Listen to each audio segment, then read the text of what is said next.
ہمارے ساتھ موجود ہیں یاسر رشید جو کہ اینکر پرسن ہے، تجزیہ کار ہیں۔ یاسر کہیے گا کہ تمام تو صورتحال آپ کے سامنے ہیں،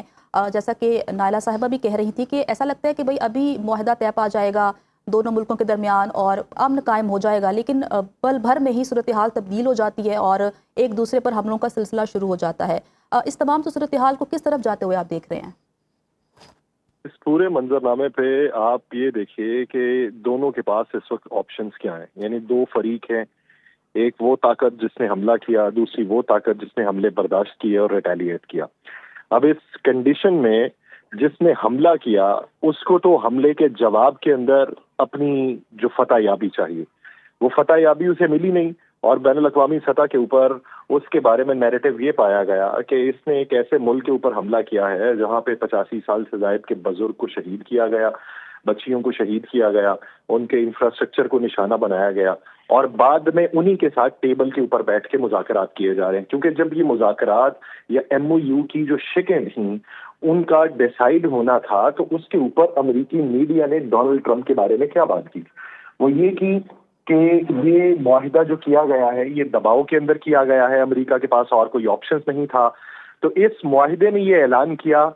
کہ ایران جو ہے یہ بین الاقوامی سطح کے اوپر فتح حاصل کر چکا ہے۔ اب اس بنیاد کے اوپر جہاں اندرونی طور پہ ان پہ ایک پریشر بلڈ ہو رہا تھا تو ایران کا اپر ہینڈ ہوا، اسی دوران میں 6 روزہ سوگ کی تقریبات چلتی ہیں، بین الاقوامی سطح کے اوپر ایک اور پیغام جاتا ہے، اور وہ پیغام پھر سے اس نیریٹو کا قتل کرتا ہے جو نیریٹو امریکہ نے ایران کے خلاف بنایا تھا۔ اب اسی دوران امریکہ کو کوئی نہ کوئی محاذ ایسا چاہیے تھا جس کے اوپر وہ کوئی جوابی کارروائی کر سکتا اور اپنے آپ کو ایک اپر ہینڈ کے اوپر رکھتا کہ ہم نے اتنی تباہ کاری کی یا یہ سب کچھ کر لیا۔ اسی دوران میں ایک قطری آئل ٹینکر کو آبنائے ہرمز کے خلیج عمان کے اس راستے سے گزارا جاتا ہے جس راستے کے اوپر ایران نے یہ کلیم کیا کہ یہاں پر ہماری بارودی سرنگیں ہیں، ان کی صفائی کا عمل جو ہے وہ ہم مکمل کریں گے، تب تک جب تک حتمی مذاکرات جو ہے مکمل نہیں ہو جاتے تب تک یہاں سے کوئی ویسل یا آئل ٹینکر یا کوئی جہاز نہیں گزرے گا، ہمارے متعین کردہ راستوں سے اس کو گزارا جائے گا۔ اسی دوران میں ٹیسٹر لگانے کے لیے اس راستے سے جہاز گزروایا جاتا ہے، کیونکہ آئل ٹینکر اگر آپ سمجھیں تو بحری جو امور کے ماہر ہیں ان سے آپ پوچھئے کہ ٹیسٹر بارودی سرنگ کو جاننے کے لیے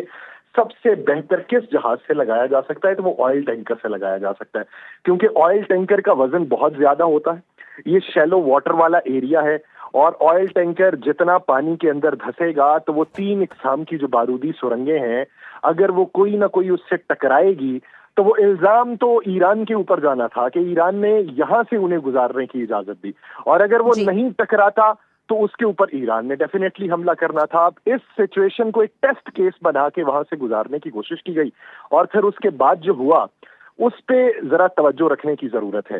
بعد میں جو ریٹیلیشن پہ امریکہ نے حملے کرنے شروع کیے، اگر آپ ایران کا نقشہ اپنے سامنے رکھیں اور ڈاٹس کو ملاتے چلے جائیں کہ وہ پوری پٹی کون سی بنتی ہے، انہوں نے ساحلی علاقوں سے لے کے اندرون ملک جو صورتحال ہم دیکھ رہے ہیں اس میں سے لگ رہا ہے کہ بحری وار ہو رہی ہے۔ اینکر پرسن تجزیہ کار یاسر رشید اور نائلہ چوہان صاحبہ ہمارے ساتھ موجود ہیں، آپ دونوں کا بہت شکریہ۔